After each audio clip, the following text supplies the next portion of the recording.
All right, so let's get into, kind of the elephant in the room that we didn't want to open with because that's not any fun. Kodai Senga, going to be out for a while with the shoulder injury. Putting an actual timeline on this is not realistic. I think we could safely set the over-under around Memorial Day, maybe June. We'll see. I mean, he's going to be shut down with his shoulder injury, and then he's going to have to ramp back up assuming he gets healthy.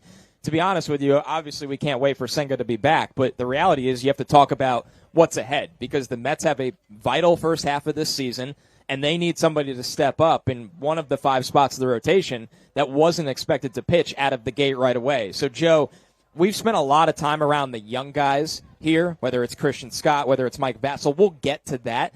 But I think, and it sounds like when you hear Stearns talk, when you hear Mendoza talk, this is going to be more keyed in on the Joey Lucchese's of the world, the Tyler McGill.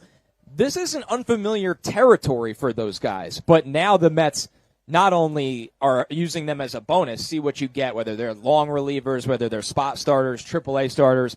One of those guys needs to grab the reins and keep the Mets afloat until Senga is back.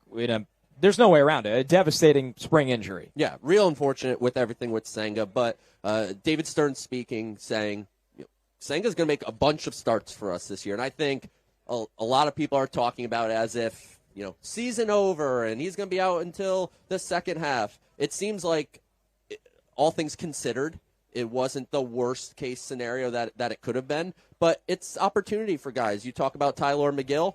This is the 3rd year in a row that he might benefit from an IL stint, getting him into the opening day rotation.